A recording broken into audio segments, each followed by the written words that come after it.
Soberano Deus e Pai, nós louvamos o Teu nome, te agradecemos mais uma vez por estarmos na Tua casa, para aprender um pouco mais da Tua palavra. Que o Senhor, na Tua infinita graça e sabedoria, nos conceda, hoje sim, um espírito de sabedoria e de iluminação para ouvir a Tua palavra e entendê-la com a verdade que ela tem, Senhor, para iluminar verdadeiramente tudo que há em nós, nossa mente e nosso coração. E assim podemos encontrar diante do Senhor um caminho reto e justo para andar com firmeza e segurança, sabendo que esta é a verdade da parte de Deus aos nossos dias, aos nossos corações. E a todos quantos que estiverem perto de nós, poder ser guiado por essa mesma luz que vem nós praticando. No precioso nome de Jesus, oramos e te agradecemos. Amém. É isso aí.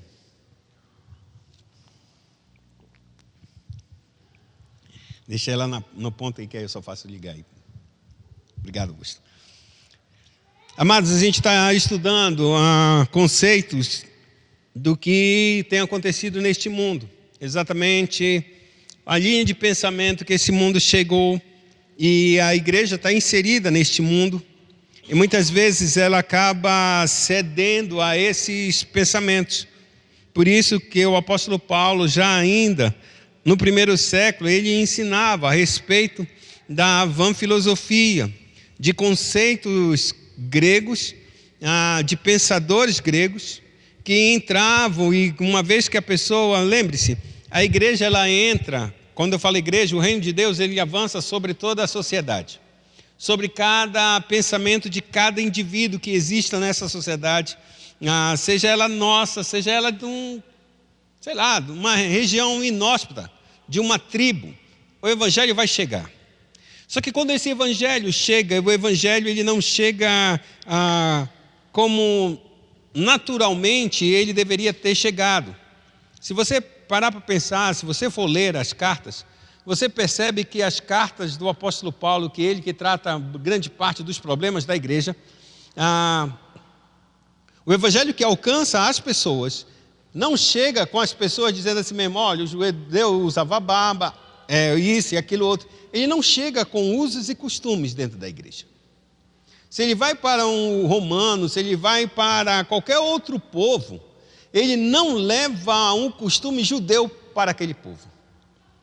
Quem levava esse costume judeu para um povo gentil eram os próprios judeus, que uma vez que se convertiam, aceitavam o evangelho, e eles entendiam que eles deveriam continuar fazendo as coisas da lei, não tinha problema em si, porque a circuncisão, embora ela tenha sido estabelecida na lei, todavia ela não foi estabelecida na lei, ela foi estabelecida com Abraão quando nem havia lei. E essa circuncisão era um pacto que Deus fez, um sinal dessa aliança. Então todo aquele que era descendente de Abraão, era natural ele circuncidar. Por quê? Porque Abraão havia recebido a promessa, ou a ordem de Deus de circuncidar todos os seus filhos. E os filhos de seus filhos deveriam ser circuncidados no 8º dia. E a Bíblia diz que ele segue fazendo isso, vem Moisés, estabelece a lei e as coisas continuam a ser executadas. A circuncisão se tornou o símbolo da guarda da lei. Quando Cristo vem e ele destrói, que a gente possa dizer, tudo aquilo que a lei exigia para que uma pessoa fosse perfeita e ninguém conseguia fazer, quando Cristo vem e cumpre a lei, a Bíblia diz exatamente que agora a circuncisão está feita no coração e, na verdade, agora não. Ela sempre foi no coração, nunca foi feita verdadeiramente na pele. Se alguém não sabe o que é uma circuncisão, era uma criança com 8 anos de idade, ela tinha que ser cortada, é como se fosse uma operação de fimose. Corta uma pelinha que envolve o pênis da criança, era isso que era a circuncisão, cortava e jogava aquela pele fora. Essa pele fora era o símbolo exatamente do pecado, sendo retirado para que a pessoa pudesse entrar na aliança. Era um símbolo disso. Quando Deus ele salva uma pessoa, ele circuncida o coração, ou seja, ele arranca o que há no coração dessa pessoa, ou seja, o pecado em si ele é retirado e então essa pessoa faz verdadeiramente parte do povo de Deus, ou seja, ele nasce de novo. O que dá a entender é que quando os judeus eles viram que os gentios estavam sendo salvos pela graça de Cristo, eles achavam que eles precisavam circuncidar o coração, circuncidar-se como o povo de Israel fazia no passado, desde Abraão. Só que aí o apóstolo e todos os outros começaram a bater dizendo exatamente isso. Se você circuncidar, você será obrigado a guardar todas as leis. Tudo que a lei disse e tudo que o povo de Israel fez no passado para cumprir a lei, nenhum deles cumpriu. E por isso Cristo veio para cumprir a lei e nos dar um novo coração, uma nova circuncisão que não é feita na pele, por mãos humanas, mas pelo Espírito, circuncidar o coração de vocês. Estou colocando isso porque quando o Evangelho começou a avançar e ele não veio trazendo essa bagagem toda a aliança judaica para o povo gentil, ou seja, para o povo que não era judeu, os judeus que se consideravam e achavam que que o povo que estava recebendo o Evangelho deveria ter as mesmas práticas deles. Por isso eles saíam e onde ele encontrava uma igreja de gentil, eles perturbavam o povo dizendo, vocês não serão salvos se vocês não se circuncidarem, ou seja, se tornarem judeus. É basicamente isso, se vocês não se tornarem judeus. O que dá a entender nas cartas de Paulo é exatamente isso, que Paulo não leva nenhuma desse tipo de circuncisão. Para aqueles que eram judeus, ele tratava como se fosse judeu e não mudava nada, a não ser o Messias que eles tanto esperavam, se cumpriu. Ele está aqui entre nós. Mas para quem não sabia nada da lei, nada da Bíblia, nada dessas coisas, ele apresentava um mundo a partir da criação de Deus, da natureza de Deus, da criação de tudo que Deus fez, e então ele apresentava o Messias para restaurar todas as coisas. Assim, o povo gentil, ou seja, o povo que não era judeu, recebia o Evangelho, acreditava no Messias, mas quem conhecia a história desde o início, como de Moisés, vamos colocar assim, ele chegava e via essa liberdade dos gentios e eles não gostavam. Então, você vai ter que fazer isso, guardar isso, comer isso, frequentar isso. Então entrava cheio de regras, que uma liberdade é como, para a gente exemplificar, seria como se fossem uns adventistas nos dias de hoje. Se você não guardar o sábado, você não pertence. Se você comer frutos do mar também, é impuro. Se você comer caranguejo, se você comer camarão, se você comer porco. Só a Rosana que passaria nisso, eu acho. Hã? Então está cortada também. A Rosana também está fora dessa barca. Por que eu estou querendo dizer isso? Quando o Evangelho chega, ele não chega com esses costumes. Então ele pode se adequar a qualquer tipo de cultura neste mundo. E essa era a força do Evangelho. A Bíblia diz que naquele grande dia em que Deus reunir todo o seu povo, ele vai encontrar gente de todos os povos, toda língua, toda tribo, toda nação. Agora, presta atenção, se o Evangelho se tornasse como os judeus queriam, que todos os gentios se tornassem como eles, judeus, como teriam gente de todos os povos, de todas as línguas, de todas as culturas? O que nós teríamos era exatamente, de uma maneira, uma linguajar mais pobre, vou colocar assim, todo mundo universal. Você já viu um crente da Universal? Tudo é igual. Viu um pastor da Universal? Tudo igual. É ou não é? Fala do mesmo jeito, anda do mesmo jeito, o obreiro é do mesmo jeito, o membro é do mesmo jeito, não muda, é tudo igual. Por onde eles passam, amados, por onde eles passam, se você vai ver uma igreja universal na África, é do mesmo naipe, da mesma forma, não muda nada. A única coisa que muda é a linguagem, mas o resto é padrão. Em Guiné-Bissau também, quando eu estive lá, estive na Assembleia de Deus de lá. Assembleia de Deus padrão.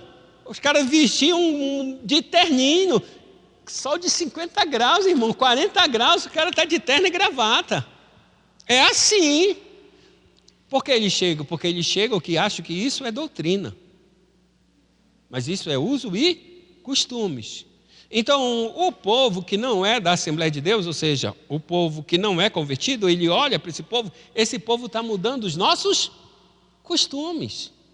E se o Evangelho já por si só, ele já é vamos colocar assim, uma loucura, um empreendimento terrível para a cultura daquele povo, imagine se ele começar a trocar todas as coisas que não são pecados. É meio inconcebível um pastor como eu aqui, dessa forma. É necessário estar com terno e gravata. É inconcebível. Para muitos. E eu digo isso às vezes até mesmo para a igreja presbiteriana. Mas por que eu estou querendo colocar isso? Porque não é isso que é o Evangelho. Se eu já troco, se isso já afronta os próprios crentes, imagine a pessoa que está lá fora. O Evangelho por si só já é uma afronta, e eu ainda coloco uma coisa que não é pecado, isso se torna mais afronta ainda. Esqueci teu nome, amado. É você mesmo. Pedro, isso, Pedro. Vamos supor, Pedro aceita Jesus hoje. Eu vi isso, irmão, ninguém falou para mim. Pedro, quando eu não era da igreja presbiteriana, aí eu estava numa Deus e Amor. Aí o pastor pregou e tal, aí vem uma menina. Só vou considerar o Pedro aqui. Aí o Pedro aceitou Jesus, ele veio para frente, olhou. Sabe o que as obreiras fizeram? Pegaram o Pedro assim mesmo, já foi tirando. O Pedro está com 2 brincos aí na orelha, um em cada lado. Eu acho que é só um, né? Tirou. Não deu nem ordem se podia ou não. Isso é roubo, não é roubo? Para mim é roubo. Está certo que eles não estavam pensando com a intenção de roubar, lógico. Mas é isso que eles têm. Se ele aceitou Jesus, bora tirar. Então isso é uma ação humana, né? Uma ação da circuncisão do coração. Vocês estão entendendo o que eu estou querendo dizer? Talvez vocês não estão entendendo. Eu estou dizendo que o Evangelho ele não chega com esses costumes. Isso vem da nossa cabeça, irmãos. E isso já é uma barreira para alguém ver isso. É uma barreira para alguém entrar, porque quem está olhando de fora, todo mundo é igual, eles não aceitam diferentes. Pelo contrário, o Evangelho ele aceita todas as diferenças, o que ele não aceita é pecado. E pecado a gente vai encontrar em toda a cultura. E alguns costumes são pecados e outros costumes não são pecados. Certa vez um amigo nosso na universidade, no seminário, ele contou uma história assim, de que havia acho que era a tia dele, que cortava o peixe, e ele tirava o rabo assim, jogava fora o rabo do peixe, né, e cozinhava o peixe lá no caldeirão. E aí então ele fez uma pergunta para a tia: tia, por que a senhora joga fora o rabo do peixe? Oxe, é a tradição aqui de casa. Tudo é assim. Desde a minha bisavó, uma coisa assim, ela ensina para a gente que é desse jeito. É mesmo, né? E a bisa ainda estava viva. Ele contou para a avó, e a avó disse: mas eu tenho ouvido isso desde a minha mãe. E ele chegou na bisa, e quando ele chegou na bisa: vó, por que toda vez que vocês fazem um peixe, vocês sempre cortam o rabo e jogam ele lá longe? Não, meu filho, na verdade, a minha panela era pequena e não dava para cozinhar o rabo, não dava para cozinhar o peixe inteiro. Então tinha que cortar o rabo e colocar na panela. A minha mãe cozinha assim todo o tempo. Por quê? Porque achou que era assim que a culinária. Não, era porque a panela era pequena, não dava para cozinhar o peixe inteiro. A gente não tem noção das coisas que vêm passando. Agora a pergunta é pecado cortar o peixe? Não é, mas é exatamente isso que o Evangelho faz. Ele entra dentro de uma cultura e ele vai destruindo tudo aquilo que não é da parte de Deus. Tudo aquilo que é ruim dentro da cultura, no sentido que é pecado, ele vai destruindo. Ele vai confrontando, não é destruir de matar, mas significa dizer que aquela pessoa que se converte, ela entende pelas Escrituras Sagradas que isso é pecado. Numa cultura em que o adultério é normal, é normalizado, uma pessoa que se converte, ela entende, não posso mais fazer isso. Numa cultura em que a traição é normal e que é gloriosa, ela entende que agora não posso mais trair. Isso não é símbolo de honra. Está dando para entender? Então existem comportamentos e costumes dentro de uma cultura que são pecados e outros não são. quando o evangelho chega, ele destrói, mas não é pelo vestuário, não é pela forma aparente ou distorção de qualquer coisa no ambiente que faz com que uma pessoa mude. Não é. É uma ideia clara que Deus trabalha no coração dessa pessoa.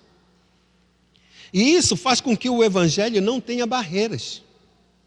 Porque se eu não tenho que levar a minha forma de viver, de adorar a Deus, exterior para um outro povo, eu posso pegar esse outro povo, ele recebe o evangelho e ele vai adorar a Deus da forma dele, dentro dos padrões das Sagradas Escrituras, não com terno e gravata, não com qualquer outra coisa, não por isso ou por aquilo outro, mas dentro de uma postura que, como a Escritura diz, em espírito e em verdade. Aqui se o evangelho viesse com uma vestimenta, ele se torna muito mais difícil de entrar em qualquer tipo de sociedade. Ele vai entrar, mas ele se tornará muito mais difícil de se espalhar. Eis a razão porque o evangelho se tornou tão rapidamente florescente em todas as culturas. Ele não encontrava barreiras, era como se fosse um camaleão. Tu é crente? É por isso que muitas vezes a gente encontra uma pessoa totalmente diferente da gente, e a pessoa tem o mesmo padrão da gente, no sentido, com a mesma virtude, com o mesmo conhecimento da parte de Deus, com a mesma verdade. Ele só tem exteriormente uma mudança totalmente diferente da nossa. E a gente às vezes até se escandaliza com aquela exterior dele. Mas quando a gente começa a conversar, a gente percebe que ele tem a mesma fé que nossa, a mesma Bíblia e as mesmas convicções. Só que a forma como ele se veste, a forma como ele anda nessa sociedade é totalmente diferente da nossa. Isso é um ponto de dizer o quê? Como esses dois podem ser crentes? Porque o evangelho não é uma coisa exterior, é uma coisa interna. E ele se adapta em qualquer cultura. Mas quando eu levo um evangelho engessado, ele vai alcançar? Ele vai alcançar. Mas ele vai enfrentar muitas outras barreiras que impedem dele avançar como ele deveria. Por isso que o evangelho ele avançou onde outras culturas não avançaram. Onde outras religiões não avançaram, o evangelho foi passando assim, como um rolo compressor, destruindo tudo. Estou colocando isso para que vocês entendam que se o evangelho tivesse incorporado todas as práticas judaicas para os gentios, a gente não chegaria nos dias de hoje com o evangelho. Mas é porque o evangelho ele se molda em qualquer cultura e vai transformando o coração das pessoas e o modo como as pessoas vivem, trazendo os princípios e confirmando a lei dos 10 mandamentos no seu coração, e agora entendendo verdadeiramente que essa é a virtude de se amar e adorar a Deus. O evangelho foi passando. Quando o apóstolo Paulo ele começa a escrever a respeito disso, ele começa a escrever dizendo exatamente isso: tomem cuidado, porque nos últimos dias muitos darão ouvido a espíritos enganadores e a doutrinas de demônios. O que significa dizer isso? Ele está dizendo que chegará um ponto em que as pessoas começarão a ouvir, e esse ponto começou lá com ele. Começou lá com ele. Vão dizer que o casamento não deve ser verdadeiro. Vão dizer que determinado de comida você não pode comer. Ele está falando do primeiro século. Se a gente chega nos dias de hoje, a gente percebe que esses espíritos enganadores e doutrinas de demônio nada mais é do que conversa fiada. E que o apóstolo Paulo ele vai escrever mais depois, que ele disse: não dê ouvidos a esses tipos de fábulas, a doutrinas de velhas caducas. Ele usa essa palavra como se dissesse assim mesmo. É como se você conversasse com uma senhora. Vou pegar a nossa irmã Noemi, ela não é uma velha nem é caduca. Mas essa é a ideia. É que como a gente pegasse uma irmã Noemi com seus 90 anos, não fosse mais lúcida. Não dissesse coisa com coisa. E a gente sentasse para ouvir e recebesse conselho dela quando ela não é mais lúcida. Pegasse o irmão Jorge, sentasse com o nosso irmão Jorge, que já está aos seus 90 anos também, e sentasse e ele não fosse mais lúcido, e tudo que ele falasse era um bando de loucura, e eu dissesse e começasse a escrever como se fosse o conceito mais perfeito e mais verdadeiro. Não, a experiência dele, a vida dele, tudo da vida dele é muito bom. Então as palavras dele não é de um louco, é de um homem sábio. Mas o que o apóstolo Paulo estava dizendo, isso são doutrinas de velhas caducas. Você não tem condições nenhuma de levar isso em consideração. Quando ele está apontando isso, ele está apontando não de uma senhora, não de um senhor de idade avançada, mas ele está falando uma comparação de que pessoas que têm a ideia de que são muito sábios, que são muito, mas estão usando palavras apenas para enganar as pessoas. Como o próprio apóstolo Paulo diz, tem pretensa, uma falsa aparência de santidade, de humildade, de piedade. Mas quando a gente olha no fundo, nada mais é do que são espíritos para controlar a vida das pessoas, para se gloriar no exterior das pessoas. Eu fiz isso daqui para que a gente entenda que agora, a igreja, ela está envolvida e ela entra dentro de um mundo com vários tipos de visões e ela traz a visão verdadeira da parte de Deus para que nós pudéssemos separar o joio do trigo. Só que se...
São coisas que a gente entende. Aí, essa é uma das formas da gente entender de diversidade do cristão, ou seja, de que o evangelho alcança culturas e não muda o exterior da pessoa, muda o interior da pessoa. Não muda. Existem vestes na nossa vida que verdadeiramente a gente deve jogar no lixo, que não deve mais usar. Mas não são todas as vestes que a gente não deve usar. Para as mulheres, é muito mais sábio. Mini saia, top, todas essas coisas assim, quando a pessoa encontra o evangelho, como uma pessoa dessa vai vir na igreja com mini saia? Mas aí você vai ver em igrejas hoje, mulher, que já está errada ser pastora, com saia, com vestido colado, irmãos. Colado. E não é membro, é que está pregando. Já duas coisas erradas, né? Mas ainda está pregando. Aí me diz, o homem por si só já é visual. Ele vai nesse culto mesmo por causa disso? Conheci crente que veio no culto só porque olhou, foi convidado e ele viu uma menina dançando. Na minha igreja tinha esse negócio de dança. Não era presbiteriana, lógico. Ele gostou da menina, ficou na igreja por causa da menina. Disse, eu vou conquistar essa menina. Em 2 semanas Deus conquistou o coração dele, ele esqueceu essa menina. Deus salvou até hoje, ele é pastor, casado com outra menina. Mas o que eu estou querendo dizer? Por si só a gente já faz isso, humano, pecador. Imagine se a gente tem exemplos disso dentro de cima de alguém, de um púlpito, pregando o evangelho dessa forma. Como alguém, tem gente que entra na igreja, amados, assim, dessa forma, e ela não tem nem consciência disso. Você está na igreja, você não foi para um shopping, irmãos. Você não foi para uma praia. E aí, é o senso de noção que já se perdeu. E isso é o que eu estou querendo dizer é que, quando o evangelho chega dentro de uma cultura, essa cultura tem uma linha de pensamento. E essa linha de pensamento, muitas vezes, é totalmente diferente da forma como Deus quer que essa pessoa pense. E isso necessita de um tempo para ver uma transformação. À medida que a palavra vai chegando, ela vai sendo transformada no coração. E é isso que eu quero mostrar uma coisa para vocês. Eu tenho estudado, tenho falado sobre a história da igreja para que vocês entendessem que o mecanismo de pensamento deste mundo, ele vai alterando e vai mudando. E se a igreja não prestar atenção na forma como ela está sendo posicionada, ela vai absorvendo essas mesmas ideias e vai aculturando-se a este mundo. Quando percebe, é uma igreja que não é mais igreja, mas tem nome de igreja, tem fama de igreja, tem pastor de igreja, tem líderes de igreja, mas não é mais igreja. Porque ela achou que é assim que é a igreja. Quando a igreja fez uma corrupção muito grande na sua vida, que é a Baixa Idade Média, a igreja ela ficou detentora da verdade. Tudo que se dizia lá fora, era a igreja que era responsável. Isso é verdade, isso não é. Exemplo disso, quando começou o movimento da ciência moderna, em que um jovem chamado Galileu Galilei inventou do telescópio, olhou para as estrelas e percebeu que na verdade não era a Terra que era o centro do universo, mas sim o Sol era o centro do nosso sistema solar, era o sistema heliocêntrico. A igreja aceitava que não era o Sol que todos os planetas circundavam, mas sim que a Terra era o centro. Então, quando Galileu ele expôs o seu tratado, a sua teoria, e ele expôs o modelo geocêntrico, em que a Terra era o centro, e depois, no mesmo livro, ele expôs o heliocêntrico, e esse heliocêntrico em que o Sol era o centro, ele deu mais ênfase para isso. Só que a Inquisição disse: ei, você está errado. Você está jogando muita força para lá, para aquele lado. E sabe o que ele fez? Condenou a esse homem a refutar todas as suas ideias, todas as suas considerações, porque a igreja dizia que a terra era o centro. Sabe o que aconteceu? Pela Inquisição ele foi preso e ficou na prisão domiciliar até o resto de sua vida. Só em 1992. 1992. Isso aconteceu em 1640, por aí. Eu acho que por aí, 1640. Só 1992. O antigo Papa, finado, João Paulo II, fez uma bula dizendo que a igreja errou muito com Galileu Galilei e não deveria ter sido condenado à prisão domiciliar naquele tempo. Mais de 400 anos, para que a igreja desse um aval dizendo que o quê? Ele estava certo e a igreja estava errada. Por quê? Porque na Idade Média a igreja dizia o que era verdade e o que era mentira. Quando entrou, a Bíblia diz, a história diz que quando entrou o modernismo, todo mundo afastou a ideia de que a igreja era detentora da verdade. O homem por si só passava a ter o domínio da verdade. Pela sua própria razão, pela sua própria consciência, pela sua própria percepção, ele teria autonomia agora de entender e dizer o que é verdade e o que não era. Com a evolução da ciência, ele entendeu que todos os mecanismos podiam ser captados, a realidade podia ser completamente estudada e objetivamente executada. Então dizer claramente o que era verdade e o que não era verdade. E não mais alguém de fora podia dizer o que era verdade. O que acontece era que esse homem que evoluiu com grandes tecnologias, ele morre na Segunda Guerra Mundial, quando ele percebe que toda aquela ciência, toda aquela razão, toda aquela evolução levou o homem a um nível de destruição sem precedentes. Então ele entende que a razão verdadeiramente não é, vamos supor, a cereja do bolo. Não podemos compreender este mundo, porque no final das coisas, esse mundo é muito perdido, esse homem está totalmente iludido. E isso faz acontecer que o comportamento ou o pensamento da época era que tudo se baseava na ciência, e nada podia ser explicado sem ciência. Tinha tudo uma explicação lógica. Que não tivesse uma explicação lógica, não era considerado verdade, mas sim apenas uma fábula, apenas mentira, um conto, um mito. E assim aconteceu e isso veio para a Bíblia. Eu falei da vez passada, muitas pessoas achavam que os milagres que aconteciam no Evangelho não eram milagres, eram apenas histórias, mitos, para que a gente entendesse uma moralidade, uma lição, e que na verdade nunca tinha acontecido. Vou voltar a repetir, não sou adepto, não creio nisso, eu acredito que tudo que está escrito na Escritura é como aconteceu. Adão e Eva são reais, Satanás falou pela serpente, Jesus andou sobre as águas, Jesus multiplicou pães e peixes, Jesus ressuscitou lá, tudo ele fez, ele próprio foi ressuscitado. Tudo acontece.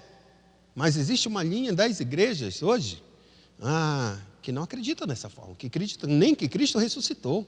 Ele ressuscitou no nosso coração, não verdadeiramente fisicamente. O que eu estou querendo dizer é que quando o Evangelho chega a essa modernidade, existe uma consciência da modernidade que entra no coração e no pensamento da igreja, e a igreja acabou se moldando a isso. O que acontece no final? Agora a gente tem a pós-modernidade. O que vai acontecer depois desse fracasso de que a mente humana conseguiria vencer todas as coisas? A gente tem a pós-modernidade com três filósofos, pensadores muito fundamentais para um novo tipo de mentalidade que estava surgindo nesse mundo, para dar uma resposta àquilo que os homens disseram. Se a gente não consegue ter uma grande expressão, se a nossa consciência e a nossa razão não conseguem entender este mundo, o que é que sobra? Não tem mais nada. Então Nietzsche vem com a ideia de que agora o homem não tem capacidade de apreender e não existe verdade absoluta. Ele entra dentro de um relativismo. O que ele está querendo dizer? Ele está dizendo que agora há vários tipos de verdade. Quando eu olho por uma coisa, é uma forma de eu olhar e enxergar a verdade, mas outra pessoa pode olhar de outro jeito e encontrar uma outra verdade. Isso abriu precedente para que o pensamento do mundo começasse a entender que não existe só uma forma de pensar e não existe só uma forma certa. Não, ou seja, não existe uma verdade absoluta. Não existe isso. E isso entrou no coração. Porque quando tudo é destruído, irmãos, os homens precisam de alguma coisa para se agarrar com esperança. E nesse ato de se agarrar com esperança, eles aceitam qualquer coisa.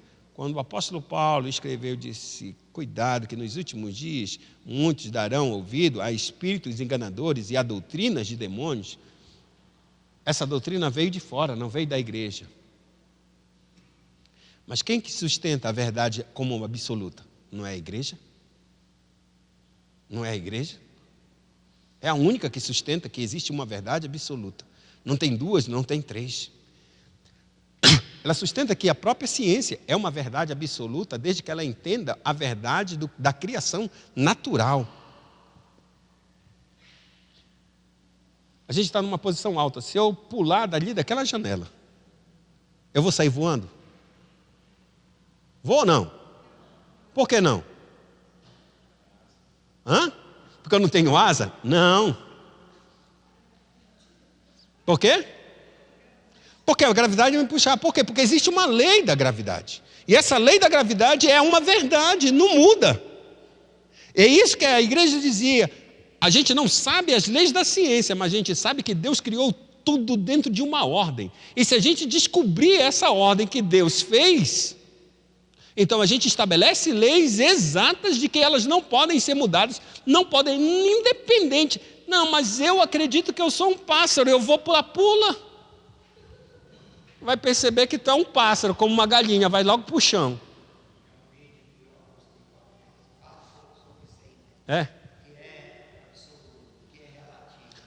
Esse é o ponto. Então, mas quando Nietzsche jogou essa ideia, a gente entrou numa perspectiva que a gente poderia fazer essas coisas. A gente poderia ser, mas o que eu penso em ser não significa que é a verdade. E quando eu me deparo com a realidade da verdade, dos fatos, eu rebento a minha estrutura psíquica, eu rebento o meu emocional, eu rebento o meu chão, eu me quebro, porque eu percebo que não é verdade. Eu gosto da imagem de que o apóstolo Paulo dizia que o evangelho, no caso, como eles diziam, o caminho, aceita o caminho, era uma mentira, e o que eles pregavam, um Cristo, um Messias, esse Messias é um mentiroso, é falso, não ressuscitou, não é de Deus. O apóstolo Paulo estava tão certo disso que ele dava a sua vida para matar, prender, fazer qualquer coisa para eliminar essa seita, porque é uma vertente do judaísmo, segundo eles entendiam, e o cristianismo saiu do judaísmo, e eles acreditavam que era uma seita tão perigosa que podia destruir o judaísmo. Então ele lutou com todas as forças, até o dia em que o quê? Jesus apareceu para ele. Quando Jesus apareceu para ele, a palavra que Cristo trouxe para o apóstolo Paulo é: quão difícil é tu lutares ou tu recalcitrares contra os aguilhões. Ou seja, aquilo que está segurando você, aquilo que você acreditava que era mentira, eu estou aqui diante de ti, é verdade. É como se a gente achasse que o Gustavo aqui tinha morrido. A gente viu, foi no enterro dele, chorou por ele, fez tudo certinho. Um ano depois, o Gustavo está aqui sentado na minha frente. Eu te vi morto, irmão. Eu chorei no teu velório. Eu fiz isso, mas não era eu. Eu estou aqui. A sensação é um choque tão grande dessa realidade, que você perde o chão. Você perde literalmente o chão. Mas isso pelo menos é uma coisa boa. A gente estava pensando que estava morto, agora está vivo. Mas o meu ponto aqui é exatamente isso. Quando essa realidade chega no coração das pessoas com uma mentalidade do mundo, ela tem que chocar e ela tem que mudar a perspectiva dela. Mas será que é verdade? Não é a tua verdade, é você que está dizendo. É a tua, eu já ouvi falar, já me disseram, é a tua verdade. Porque a minha não é a verdade.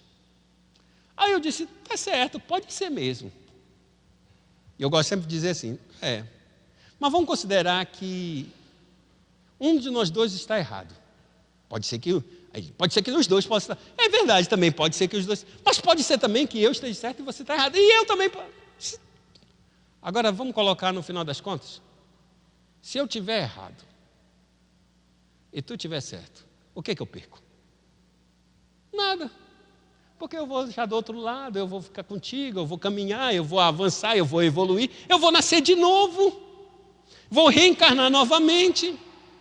Mas se eu estiver certo, irmão, e tu estiver errado, pode ter certeza que tu vai para o inferno e acabou a tua vida.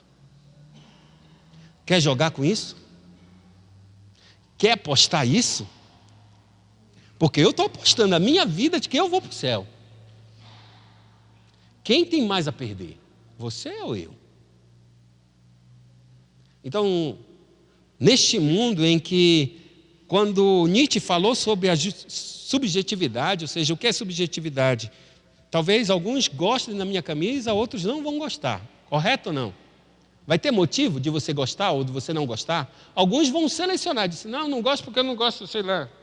Acho que é flor que tem aqui. Não consigo nem enxergar direito esse negócio. Não, eu não gosto de azul escuro. Por que você não gosta? Não, porque ele dá calor, ele dá uma informação. Ele dá até uma resposta científica, na verdade, esquenta mais mesmo. Eu não gosto de nada que me esquente. Legal. Mas outro vai dizer, eu não gosto de azul, detesto azul, não quero saber de azul. Quem está certo e quem está errado? Não tem. Porque isso é subjetivo, isso é pessoal. Mas aí eu entro com a palavra de Deus, e Deus está dizendo assim, não furtarás. Não furtarás é para ti, porque ele é rico e não está pagando imposto. Então, quando eu roubo um pão, um lanche, alguma coisa, na verdade, eu estou tirando um imposto que era para ser colocado lá no posto de saúde e estou puxando para mim, já que ele não vai pagar o imposto, eu estou fazendo. Está vendo só como tem uma subjetivo aqui? Agora não é mais roubo. Agora é justiça. Porque ele não está pagando o imposto para o governo, que o governo deveria trazer esse imposto, cair lá no posto de saúde. Como ele não está roubando, ele é que está roubando, eu estou tirando para ele pagar esse imposto para mim. Vocês está dando para entender o que eu estou querendo dizer? A concepção do mundo ela vai mudando conforme a nossa gosto, conforme a nossa vontade. E isso é impressionante, por isso que quando a igreja chega, e quando Nietzsche trouxe esse tipo de subjetivismo, as pessoas então vieram outros teólogos, ou melhor, teólogos não, outros pensadores, outros filósofos, que foram trazendo ainda mais força. E por último, tem um homem chamado Derrida, que ele vai desconstruir todo tipo de conceito, todo tipo de narrativa, e ele vai dizer ainda mais, junto com Foucault, que nem todo mundo tem direito de falar, e todas as falas que são feitas nesse mundo têm a intenção clara e lógica de estabelecer um poder. Quando a igreja se levanta dizendo que ela é verdade absoluta, ela está querendo dominar as pessoas, oprimir as pessoas e estabelecer um poder sobre essas pessoas.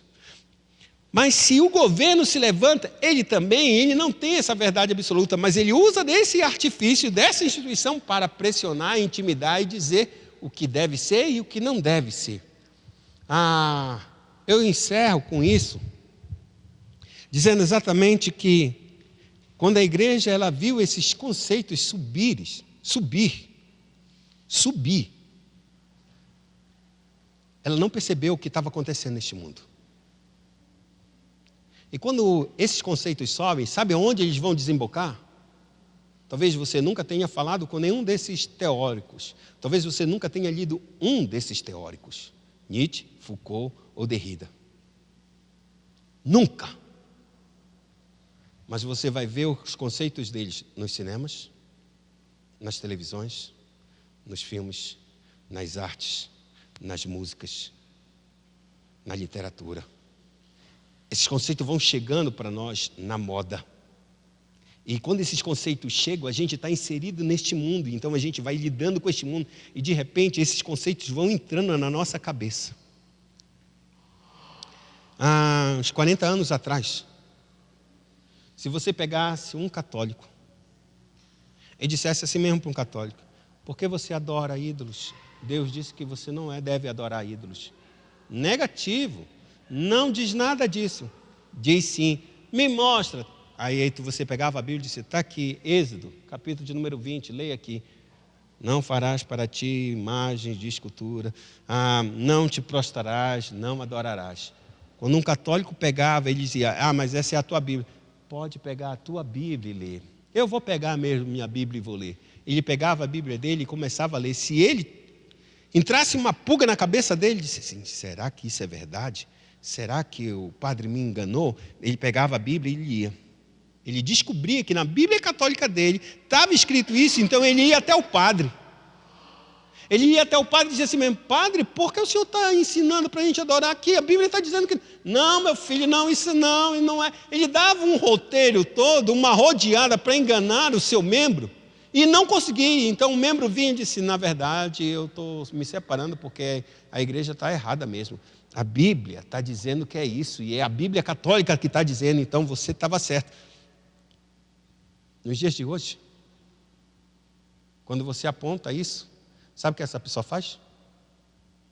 Ela fica com raiva de ti. Não quer saber. Porque antes ela achava que o conhecimento era a razão. E se tu explicasse para ela o que era a verdade, ela aceitava. Hoje ela não quer saber da razão, ela quer saber do coração. Como eu me sinto bem. Se o ambiente é legal, tudo bem. Você pode perceber qualquer um que entra aqui nessa igreja, irmãos, que não é cristão, que faz parte desse mundo pós-moderno aqui. É um típico, um caldeirão de mundo pós-moderno essa cidade. Ela entra aqui, ela é de qualquer tipo, é o que eles chamam de espiritualismo. Gosto da espiritualidade. Aqui é bom, que é agradável, ambiente tranquilo, legal. Ela sai daqui e fica tudo maravilha. Não, gostei demais. Oxe. Vamos ver um rapaz saindo: o senhor deu um show, agora na pregação. Só deu vontade de dar-lhe um tapa, né? Não pode dar, né? Mas o senhor deu um show, o senhor deu um show. Oxi! Ele pensa que é um circo isso. Que eu estou apresentando um espetáculo. Não, muito bom. Muito bom. Muito bom. Gratidão. Aí ele vai para um outro lugar, entra na igreja católica, vai para um Santo Daime, Está tudo certo para ele, porque é onde ele se sente bem, irmãos. Porque a cultura está dizendo para nós, nesse mundo pós-moderno, que basta a gente se sentir bem, que está tudo certo. Você está feliz com o que está fazendo? Estou feliz. Então continue nessa, irmão. Faça o que o teu coração manda. Está feliz, está tranquilo. Então quando uma pessoa se converte, entre aspas, ela aceita e se adequa a uma sociedade de igreja, irmãos. Eu me sinto bem, o louvor é bom. Quando tudo está errado dentro da igreja, eles não percebem isso, eles acham que isso é normal. E de cristão, irmão. Que eu não sei se é muito cristão não, mas tudo bem. Ele diz que é cristão, o que eu vou dizer que não é? Ele olhou para a igreja e muitas vezes a nossa igreja não está com esse número de pessoas, está até menos. Talvez está só esse banquinho aqui, só nós. Até o irmão Jorge, não é isso às vezes? Às vezes nem isso. Então esse casal sentou e olhou e disse, e eu fui visitar e ele disse assim, uma tristeza, só nós, só pouquinho, né? Não dá vontade nem de ir para a igreja. Porque só é 4, 5 pessoas. Ele está por causa de quê? Porque tem que ter muita gente. Ele nem entende porque ele não se sente bem por causa que não tem muita gente, irmãos. Ele deveria se sentir bem porque ele está diante de Deus. Porque ele está ouvindo a palavra de Deus. Eu encerro dizendo para vocês, amados,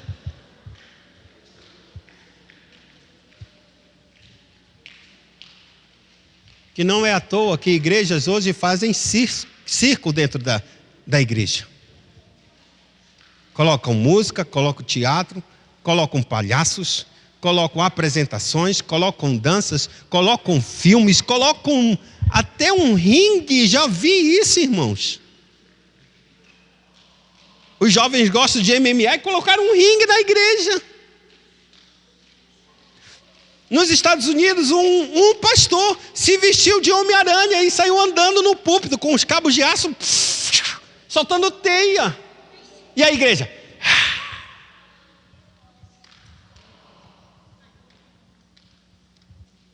Amados, quando Cristo entrou neste mundo, Ele entrou no templo, Ele viu a mesa dos cambistas vendendo as coisas para oferecer sacrifício. Ele virou as mesas, saiu fazendo e dando chicote, batendo em todo mundo. Ele disse, a casa do meu pai é casa de oração, e vocês transformaram em covis de ladrões e salteadores.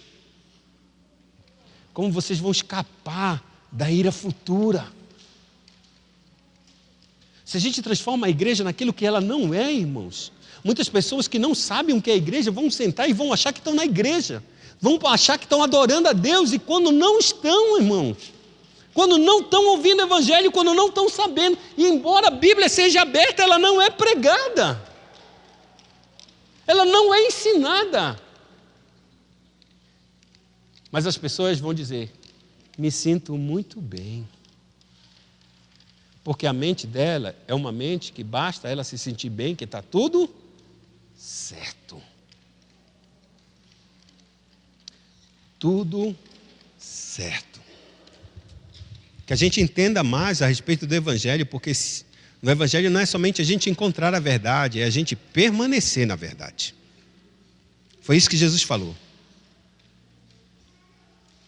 Se permanecerem na verdade, se tornarão verdadeiramente meus discípulos. Então conhecerão a verdade, e a verdade vos libertará.